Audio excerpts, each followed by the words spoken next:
Do you struggle to find answers to your pelvic health problems? Do you feel silenced in your quest to just feel better? Women, girls, sisters, if you have experienced infertility, PCOS, incontinence, painful periods, sexual trauma, and so much more associated with the pelvis, then Women's Pelvis Wellness is a place for you. Me and experts from around the world are joining here to get you the answers to the holistic health that you have been seeking. Please join us in being a pelvis wellness warrior. Thank you for joining us today, again, on Women's Pelvis Wellness. And today, we have a special guest, Dawn Bennett, who is the owner of Touch Remedies. And she's an author, and one of the things that she does in her business is EFT, which is also called tapping. So today she's going to be talking to us about several things, and I'm really excited about this because I enjoy doing this myself. So I'm excited to share it with everybody else. So thanks for being with us. It's lovely to be here. Thank you for having me. And I'm super excited, especially because after writing The Touch Crisis about how to really communicate what you want and need around touch, but also how to do the self-work around what is it that's holding you back from getting the touch that you want, whether and handshakes to hugs to snuggles with your partner. Mm-hmm. And how do you get what you want, but also how do you heal whatever's preventing you from asking for what you want, so you can really come forward with your own power and your own strength and your own ability. Because us as women, we as women need to speak our mind and speak our truth, right? Right. Definitely. Yeah. Well, wonderful. Well, no, I was just going to say, so just share with us a little bit about how you got to kind of where you are now. Mm-hmm. Well, I've been doing body work for 20 plus years. So I've started out as a massage therapist, and it was really interesting the way that I got into it, because I got into it through a Tai Chi class. And this guy was like, oh, you should, I'm drawn to tell you something because I'm reading this book, right? So I started doing energy work with some of the nurses in the program at the University of Wisconsin-Eau Claire. And that's how I got into massage therapy. And as I started working with people on this really personal level, right? Giving massage to women is a really personal thing, right? They're getting the nurturing they need. They're asking for what they want.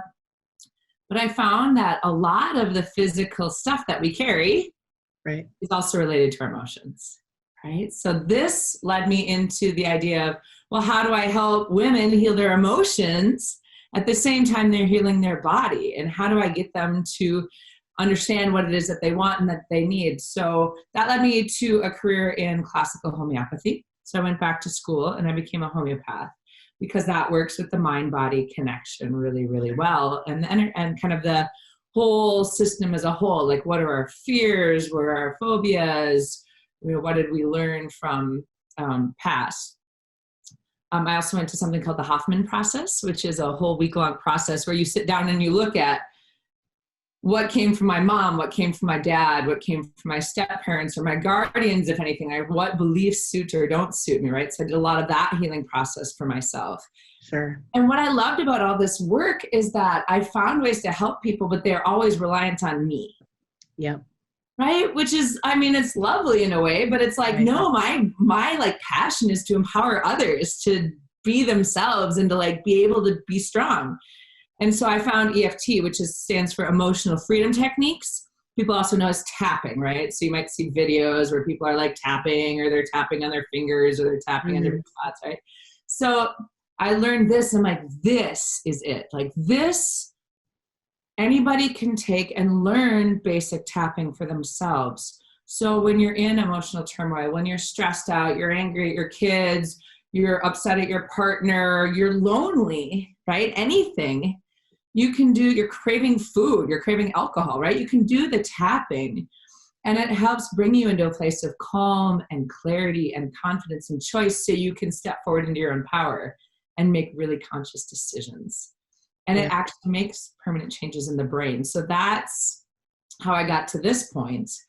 And I was doing speaking engagements for a network organization called Polka Dot Powerhouse, as you know. And everyone's like, I was talking about touch and how to touch with intention and touch with love and how to, feel the touch that you want. And everyone's like, you should write a book on this. I was like, I'm not going to write a book. What do I have to write about? And it kept coming up and coming up and coming up. So that's how I ended up writing The Touch Crisis, is because there was such a strong need for it. And this was even pre-COVID, right? And now COVID's happened. People are really aware of, now they're getting overwhelmed with touch because they've got family everywhere, or they're lacking it because they don't have anybody in their household, not even like a little furry snuggle from a dog or a cat, right? So, yeah.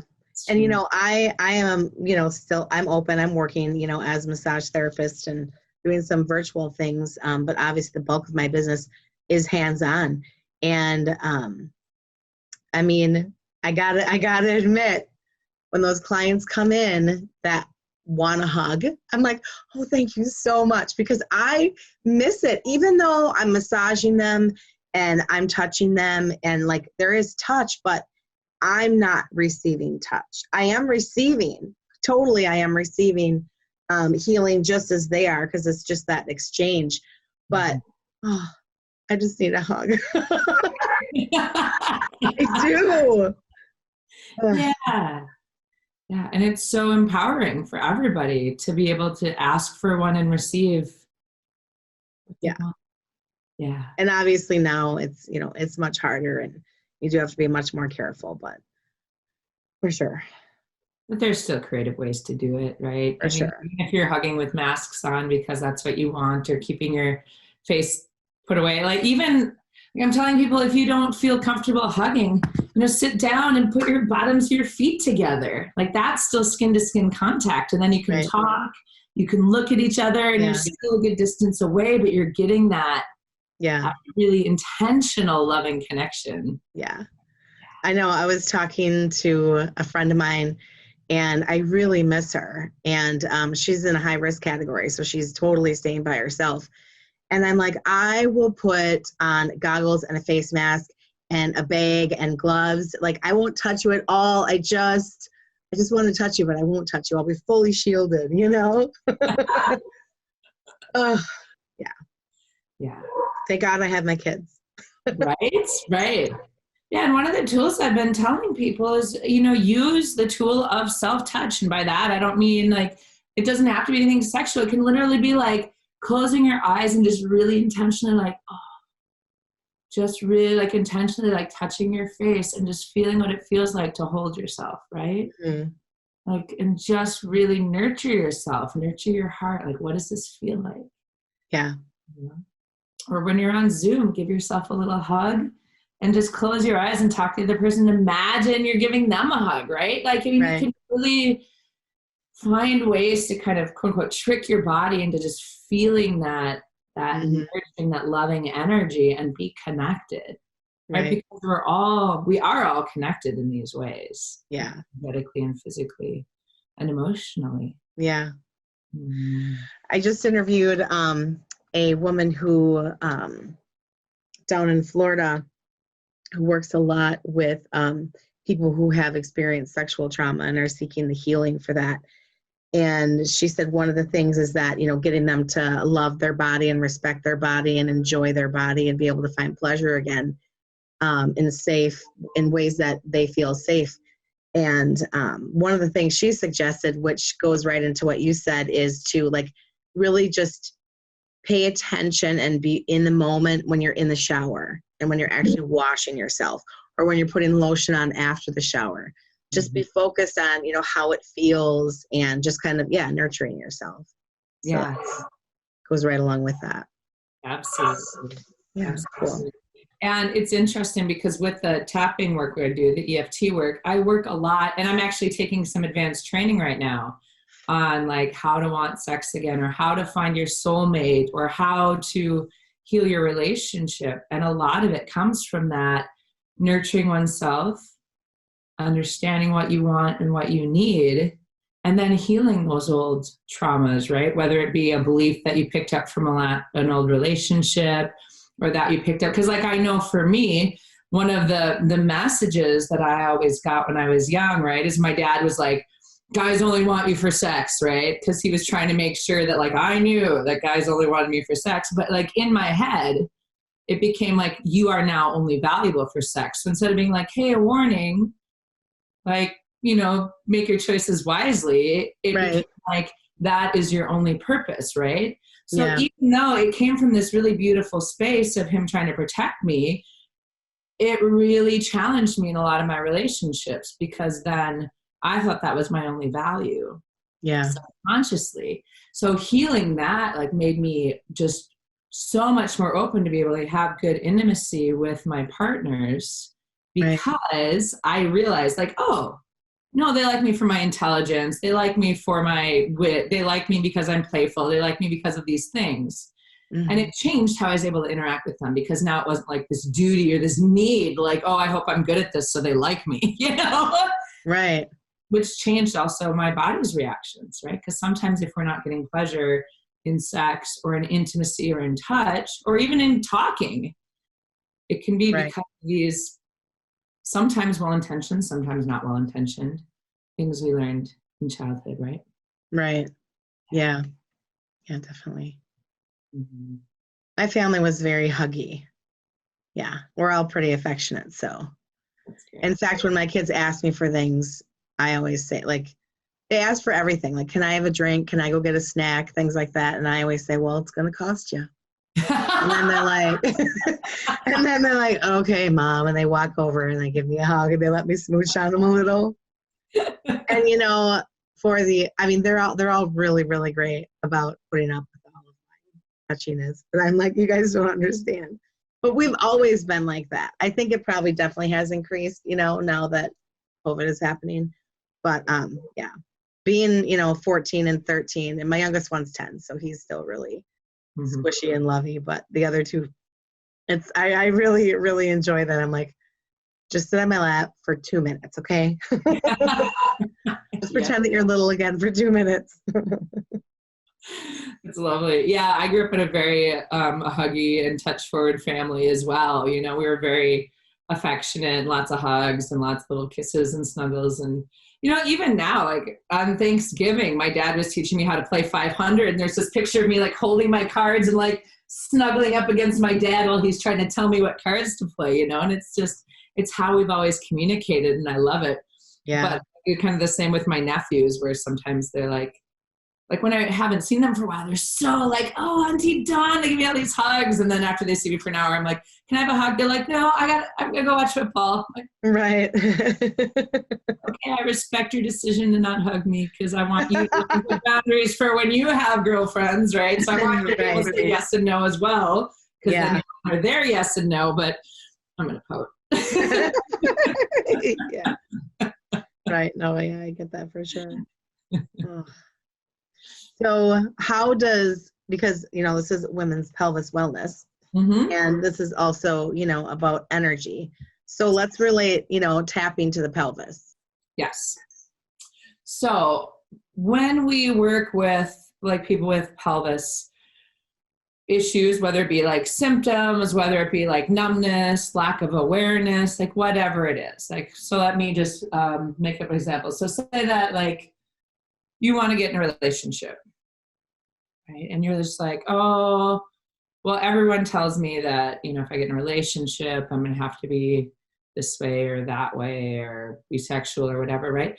That can actually impact our hormonal cycle, right? It can impact how our uterus responds. It can impact how we're actually be able to have sex or not have sex, right? So one of the things I really love for women to do is before they're even, or if you're in a relationship, it doesn't matter, right? But tune into what's going on down there, right? Like, and even if you don't know, right? So just imagine, for example, like talking to your uterus or talking to your ovaries or whatever. And just imagine having a conversation with them.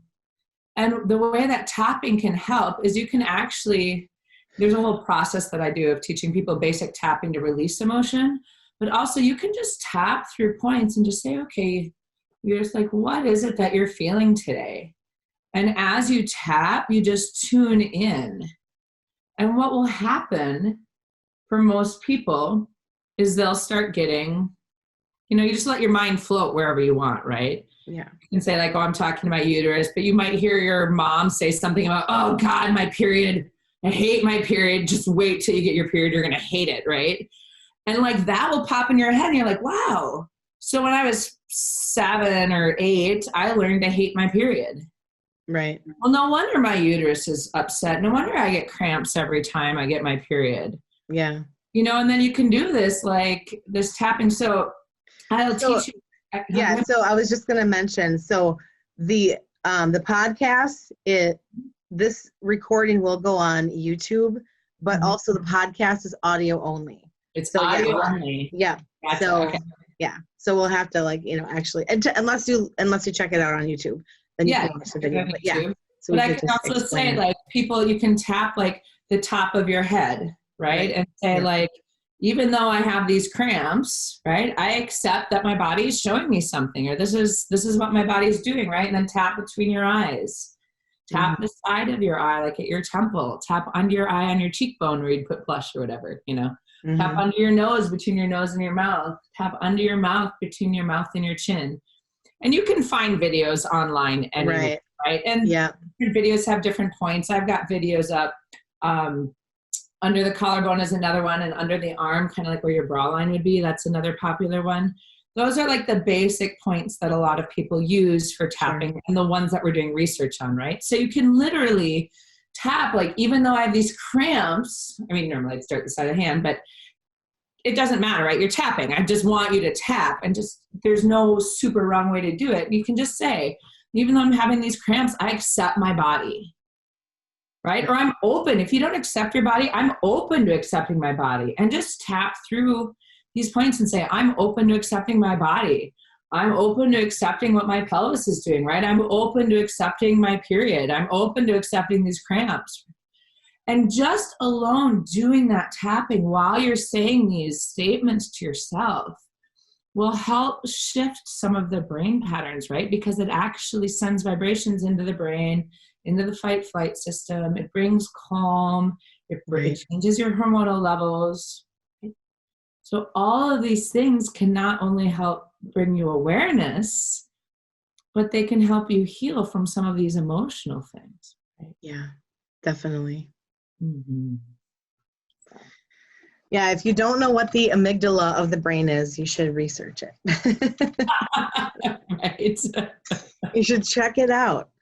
And learn about the fight and flight. And what we have been learning, what I've been learning certainly through this year and through just doing interviews for the podcast, is that there is a lot of elevated cortisol going on. There are a lot of people in fight or flight right now. So it's really about learning to stay in your body, really paying attention to your breath, staying grounded. So that you can, remain calm, and tapping is a really good way to do that. And then when you combine tapping with, other therapies like sauna or energy healing in some other fashion like Reiki, it just kind of magnifies it. So that's great. Absolutely. Yeah, because tapping works with the Chinese meridian system, right? We're tapping on meridian points. So not only are we working with the brain, we're working with that energetic system. Yeah. Really deep in that way. I love it. I've become a total tapping geek. Yeah. Well, it's interesting because I was sharing with a client about it, and we just, really quick looked up a video on YouTube, and I just kind of walked through it with her. And I was just amazed at how much better I felt. And I wasn't even focused on me. And I wasn't really, I was making sure, I was obviously paying more attention to her because, she was paying for it. Right. It was just kind of part of the healing session that day. And I was like, this is so great. Why don't I just do this all the time? Right. Why wouldn't I do this all the time? It's quick, it's not hard. You just have to think of, a positive repetitive statement that you. Absolutely.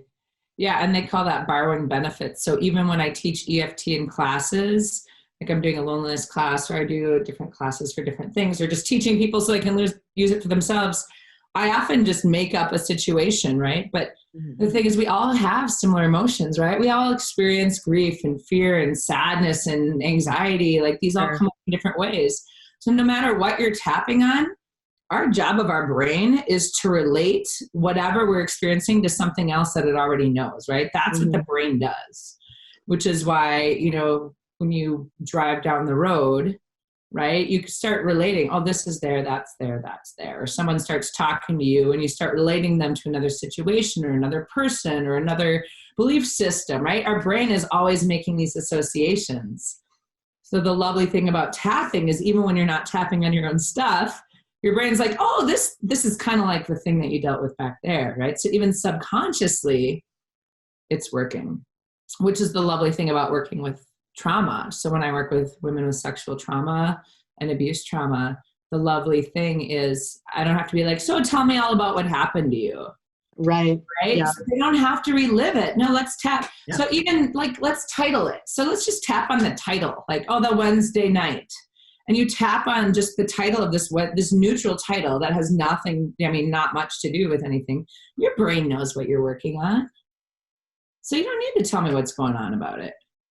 So explain that to me a little bit more. You said a Wednesday night? Yeah, like let's say you got, you know, that you and your boyfriend broke up on a Wednesday night, right? You can live, and then it was super traumatizing to you because you're super upset and you know, you got hit or whatever, he threatened something to you. You can then tap on, you know, this Wednesday night, or I tap between your eyes, this Wednesday night, you know, on the side of the eye, that Wednesday night, under the eye, that Wednesday night. You don't have to tell me the whole story, what happened, you know, because your brain knows what it is. Right. So we kind of sneak up on all these things and we can work on them so they're not so traumatizing without people reliving, which I think is really helpful. Yeah. That's why it works so well with veterans and stuff too. Yes. It's the same thing with Reiki. Yeah. I say that all the time. That's one of my taglines is, you don't have to relive to release. Yes. Yep. Yeah. Isn't it great? Yeah, it is. It's amazing because I know just for my own purposes or my own experience, I did EMDR and I don't even remember what all those letters stand for, but you know, it has something to do with eye movement and holding these little paddles that vibrate. And again, it's keeping you in your body, but it's helping your brain connect things faster so you can process it faster, so you can release it faster. Yep. So yeah, this is all really good stuff. And, you know, a huge part of this, obviously, you know, again, with energy, relating it back to those first three chakras, what they all stand for. I talked about that so many times in my podcasts and stuff. So I won't recap all of that again, but it has everything to do with, like I said, our humanness on this earth right now. And I mean, all of the things that we've been talking today help release. So that's really, really beneficial to, you know, the changes that are happening this year, you know.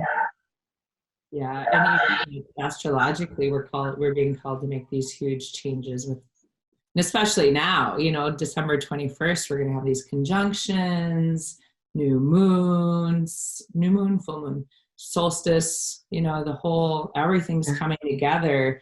And like we are energetically being called to step into our power so we can heal ourselves and our communities and our relationships and our children, right? And generationally.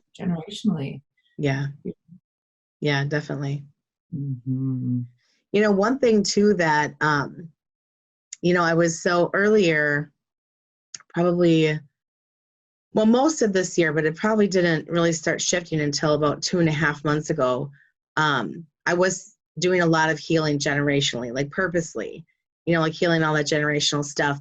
And it really got to be so overwhelming for me and so hard and kind of taking me away from other aspects of my life. And I realized that their healing is not my responsibility. My healing is my responsibility. So like I was consciously trying to bring it forward to heal everybody else's crap when really I needed to be focusing on me and getting me healthier, and then that just kind of automatically ripples out, you know. And I know that in my head. It was just I was making so many strides, and there was like so many things were releasing, and at first it was really great, and then it just got to be too heavy. Yeah. You know, it's really funny that you say that, Amy, because my dad had cancer. He got diagnosed with his 4th round of cancer this May, right? And all my intuition was like, if he does chemo, he's going to die. Like, he's not going to make it through, right? Like, and it was so strong and so clear and all this stuff. And I've been doing a lot of healing work on myself, my relationships. You know, I'm going through the soulmate course. As I go through these relationship courses, right? I'm healing my old relationships. Right. And my dad's cancer free.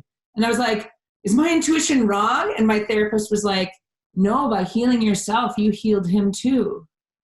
And I was like, So it is true that we don't even have to intentionally. In fact, it's sometimes more pure to heal ourselves. Right. And really work on ourselves, and that will have an impact. Right. Yeah. Backwards and forwards. Yes. Because time's only linear in our human brain. Exactly. Exactly. Yeah. Very cool. Sometimes it can be a little bit like, it's mind blowing. So why don't you share a little bit about like what you do in your business, because I know it's touch remedies. So you do more than, I mean, you do massage, you do the EFT, and what else do you do? So I also offer classes. Unfortunately, right now they're all online. Sure. On how to help people be aware of their touch needs and wants and desires and what's preventing that. Sure. So what did you learn? Where are your fears? Where are your traumas, your roadblocks, your your religious training, your societal training, whatever it is.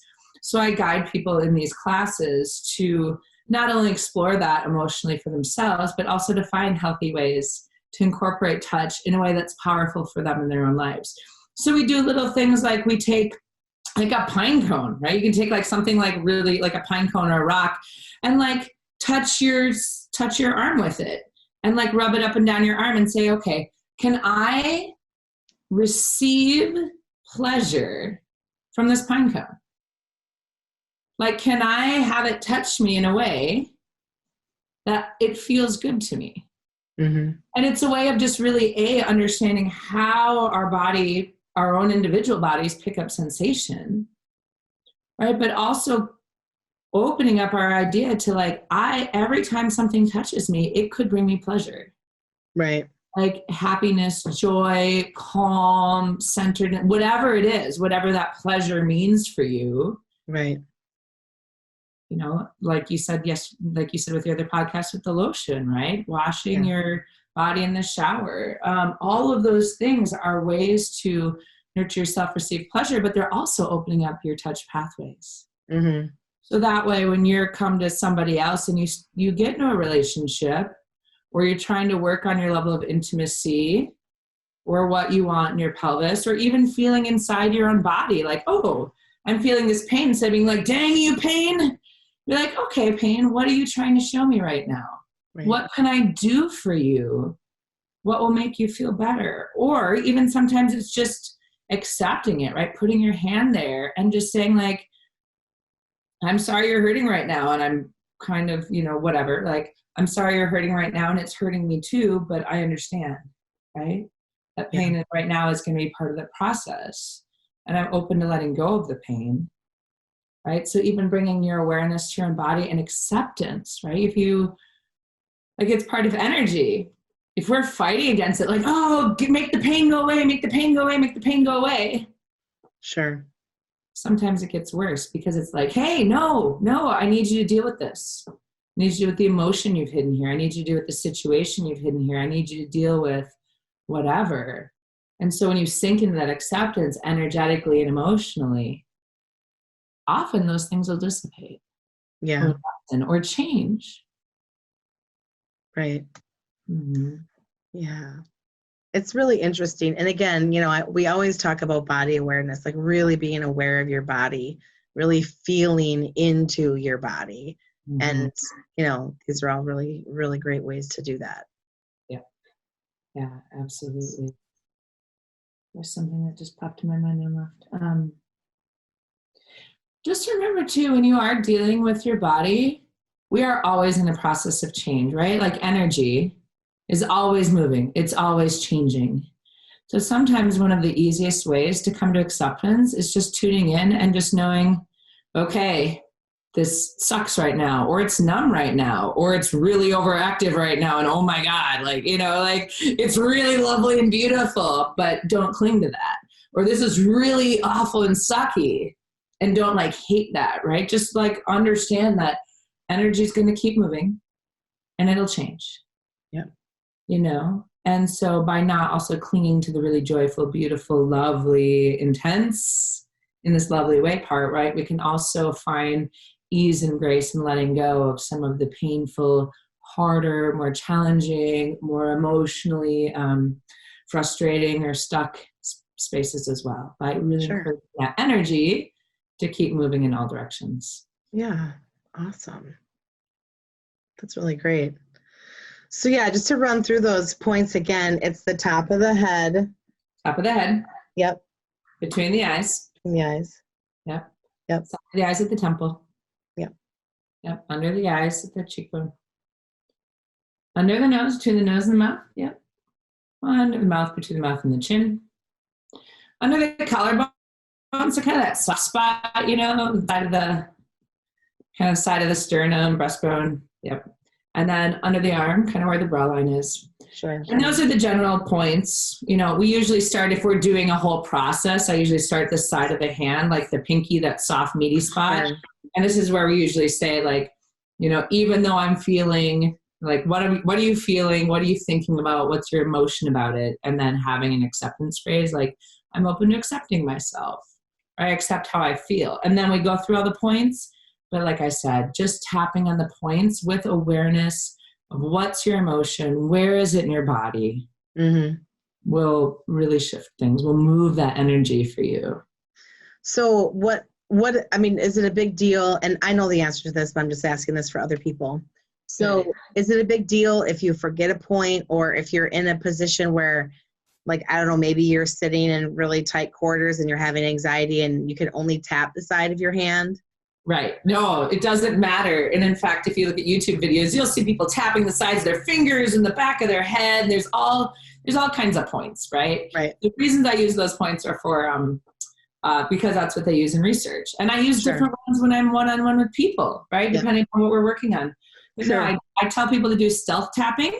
So yeah, you can tap the side of your hand on the table. You can tap your fingertips together. Some people do this naturally, right? You can just drop your hands on the table. Or for people that are sensitive to touch, like people that are autistic or people that don't like tapping, maybe the tapping really, you can rub the points. So you can even very stealthily, like, cross your arms, right? Like as if you're angry. Maybe you are angry, you're in a fight, and you can be rubbing that point underneath your armpit with one hand, and you can be rubbing your chin with your other hand, or rubbing your chest with the other hand, right? Rubbing underneath those collarbones, and just rubbing those points to help regulate yourself. If you have an itch on the side of your eye, right? So, oh man, that spot in my glasses. Oh God, that spot in my glasses. And you just rub your temples, right? And it really can help you. And the more you're doing tapping, the more your body will be like, oh, this thing, I know this thing. Right. Yeah. But I really encourage people to do that stealth work with themselves to help themselves regulate. That's awesome. I like learning about this stuff. And actually, I was looking through just my own personal movies and books. I was trying to find something the other day, and I have like the whole DVD set on EFT, and I'm like, where did this come from? I don't even remember how I got it. But someone must have given it to me along the way. So I was like, ooh, I can watch this now. Love it. Yeah, so that's awesome. I'm excited about it. Well, good. Dawn, if you would I wanted you to mention your book again and where they can find it, and then also just share with the audience how they can connect with you and find you. Sure. The book is called The Touch Crisis.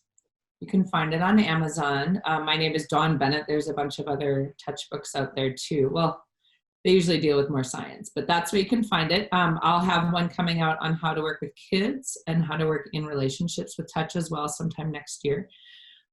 They can find me. My website is touchremedies.com.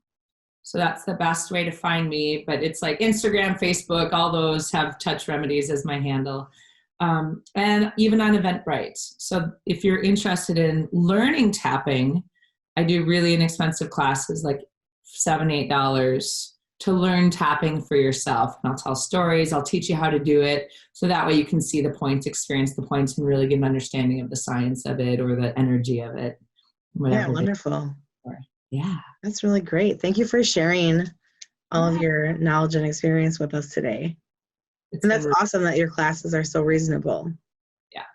I think that would be really beneficial for people to do, during this time to kind of, because just the holidays are usually stressful anyways, but this year is, extra. So anything we can do to kind of help ourselves stay grounded in the center would be great. Absolutely.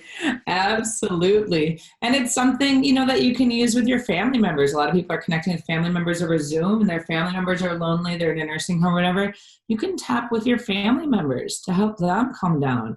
So it's really accessible, which is why it's my passion to teach it to everybody. Yeah. Wonderful. Well, thanks again, Dawn, for being with us today. I appreciate it. Thank you, Amy. Thank you for joining me today on Women's Pelvis Wellness, where you can be heard. Because remember, if you're not being heard, you're not being helped. Please join my Facebook group by the same name, Women's Pelvis Wellness, and join a community of women who are there for you to support you, guide you, and love you through your pelvic health struggles. Also, this is a great place to check out my new class schedule. Thank you for joining me and becoming a pelvis wellness warrior.